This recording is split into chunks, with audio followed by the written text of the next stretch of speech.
US President Donald Trump has deployed Navy destroyers, fighter jets and submarines as tensions grow over the conflict in Syria.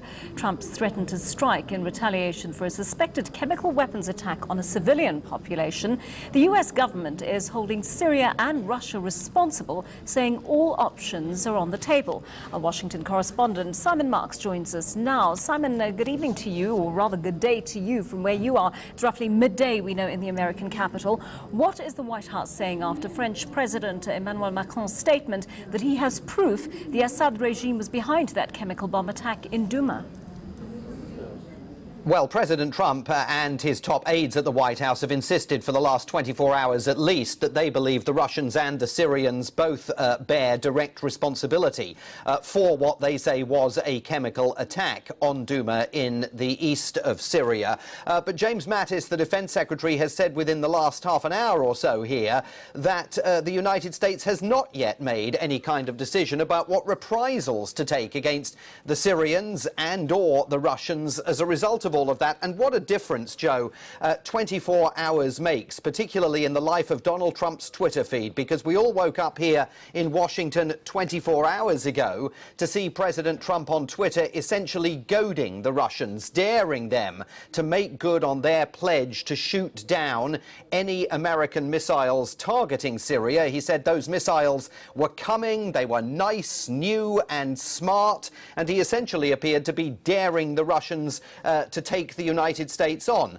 Fast forward 24 hours, and this morning Donald Trump seems to be in a very different mood here. He took to Twitter to say, never said when an attack on Syria would take place, could be very soon or not so soon at all. So to understand the next steps that the United States may or may not take, one has really to try and understand the mind of President Trump, and that is a very tough assignment to take on indeed. It is indeed, Simon. I mean, 'cause first, wouldn't the US have to assess the intelligence, convince its allies and the world of culpability before even considering launching an attack?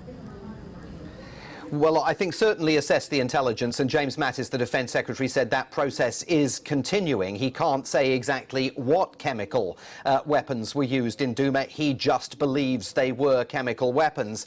But as to this issue of consulting with allies and trying to build a coalition, you know, Donald Trump is very eager to take action. He sounded much more gung-ho yesterday than his top aides and officials, who, not for the first time perhaps, have been trying to restrain the president that they serve.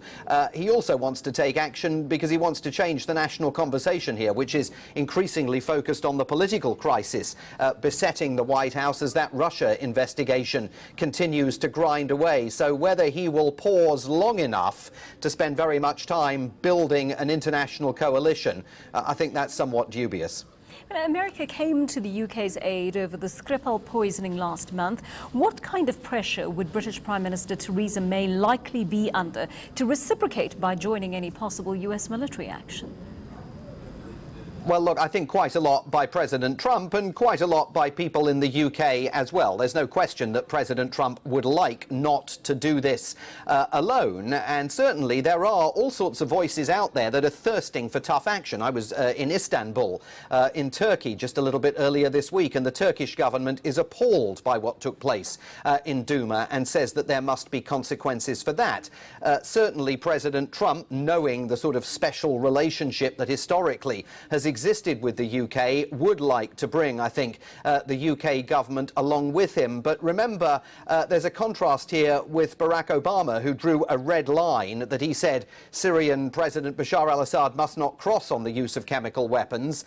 Bashar al-Assad crossed it. The British Parliament did not back military action, and then Barack Obama backed out of it. President Trump, I think, is going to want to do something that draws a contrast between himself and Barack Obama and not necessarily be led entirely by what goes on in London.